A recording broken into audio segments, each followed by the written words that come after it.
Hi, everybody. What a year, huh?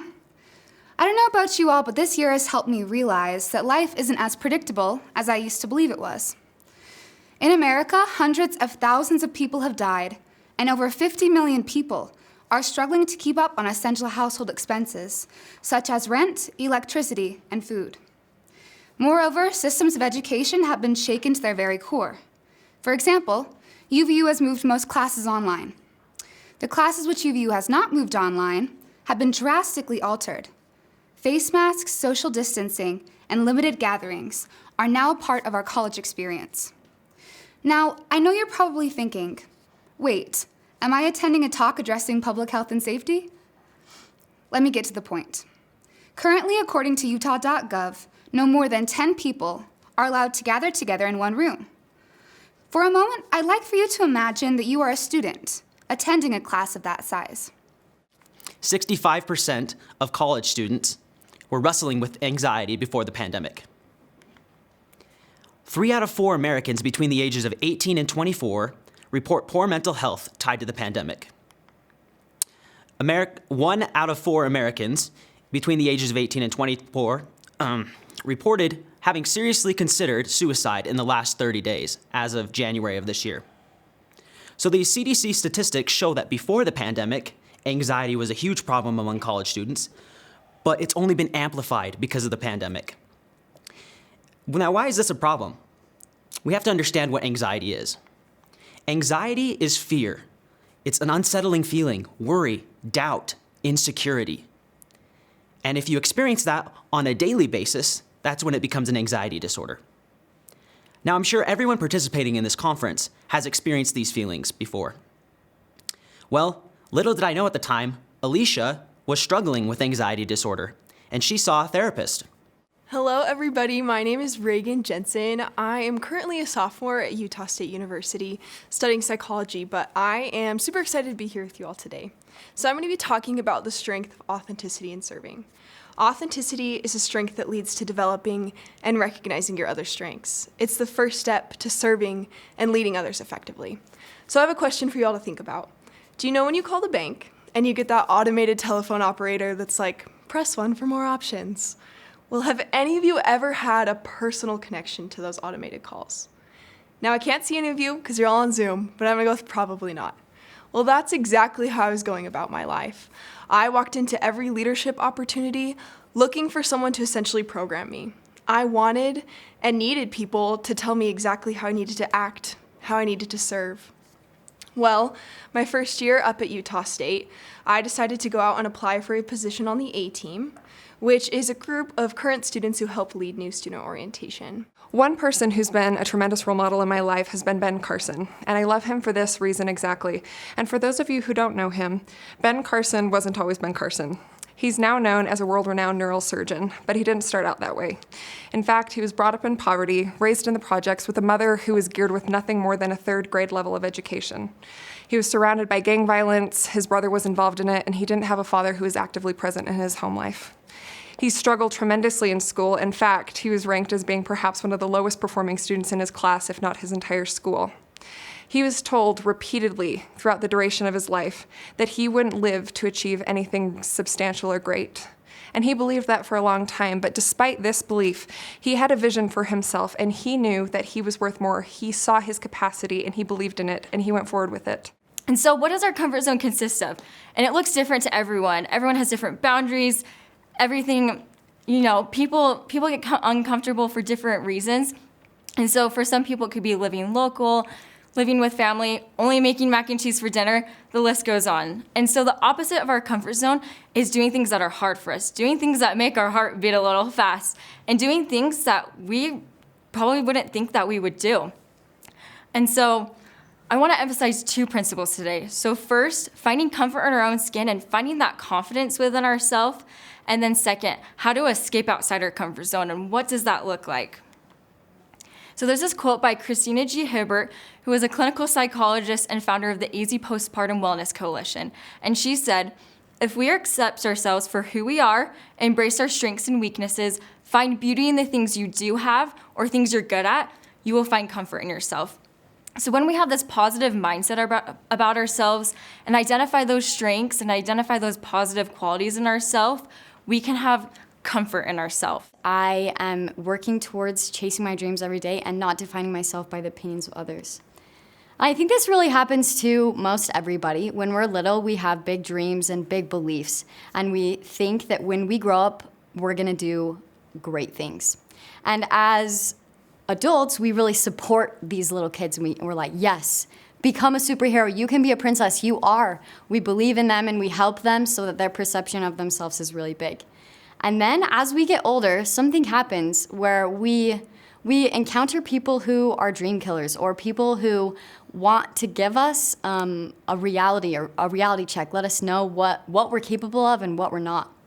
And these opinions, as we let them rest on ourselves and kill our dreams, we fit ourselves to fit into mediocrity, and we define ourselves by our weaknesses and our struggles, and we change ourselves so that we can fit into a society that honestly thinks it's cool to hate ourselves. There once was a man that found a butterfly that was trying to hatch from its cocoon.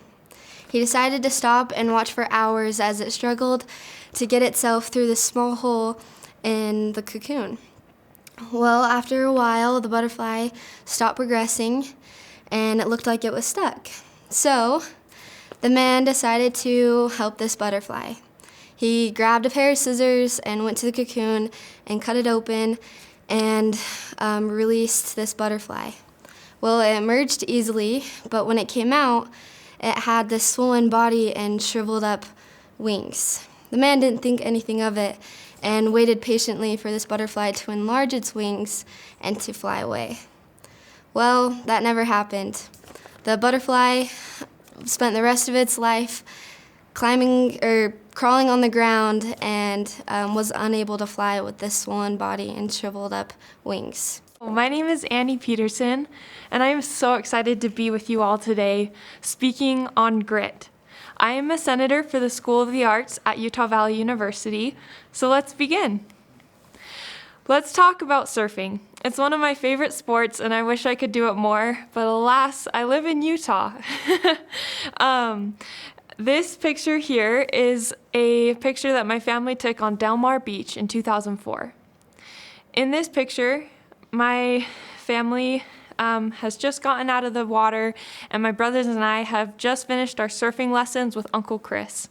Uncle Chris is kind of an Indiana Jones character in our family.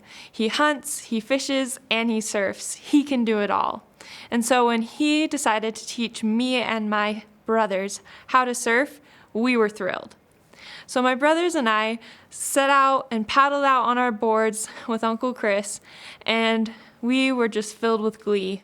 And so ultimately today, I want to talk about 3 things that you can do to maybe decrease this pacifier in your life, right? To find your best life again without technology being a part of that part of your life. That was redundant, but whatever.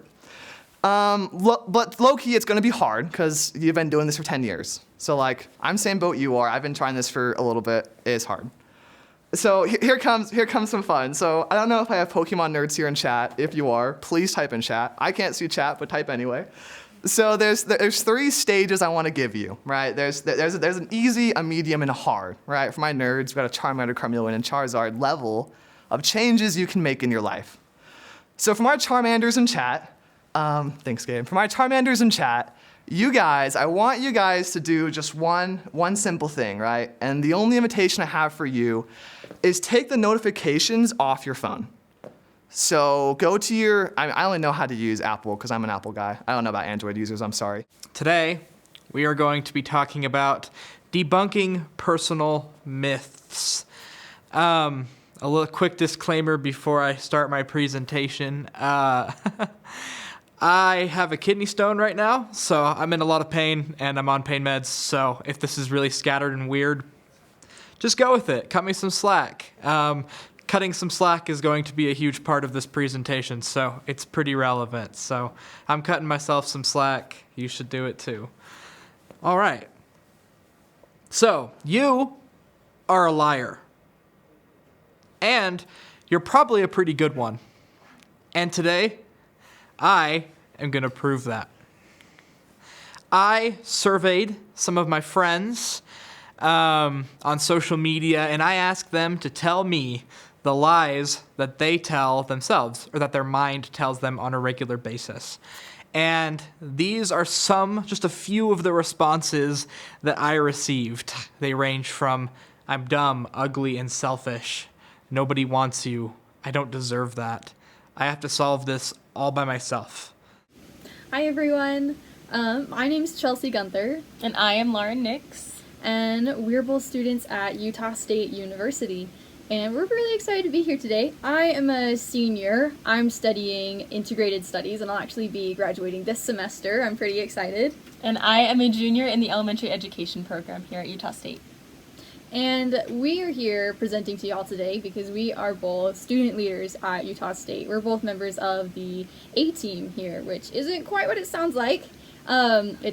We think we're super cool and we're an awesome team, but in reality what we do is we run orientation and a class called Connections here at Utah State University. Our job as leaders is to bring new students and welcome them into the Aggie family. That's a big part of what we do and culture setting for the rest of the students on campus, which is what we're here to talk to you a little bit about today.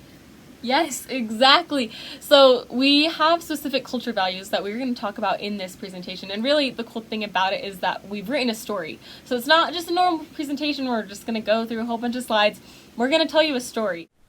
I started to pay attention more to things that were Korean and about me and started to own those and be proud of those things.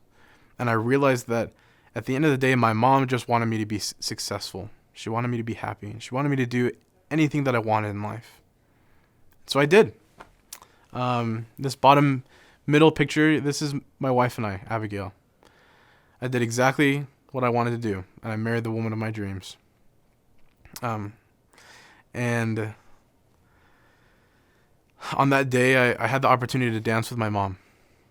And in this moment when we were together, I just felt gratitude for her and for her culture, for making me who I was. I realized then that she didn't want me to have her life. She wasn't trying to impose her decisions on me. She wanted me to be happy. She wanted me to feel her love. This is something that I'm really passionate about and have found a lot of passion for while I have been at school.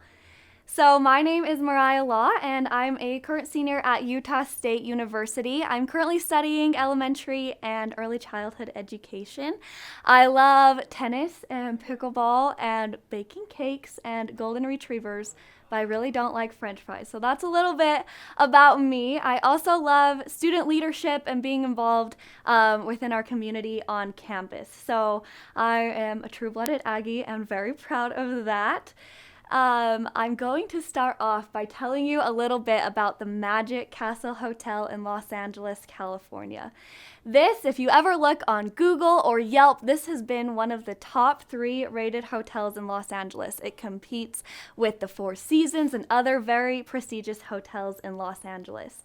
It's this kind of old, dingy 1950s renovated apartment building. It's painted this kind of nice yellow color, and it's rather sparse on the inside. There aren't a lot of furnishings or anything like that.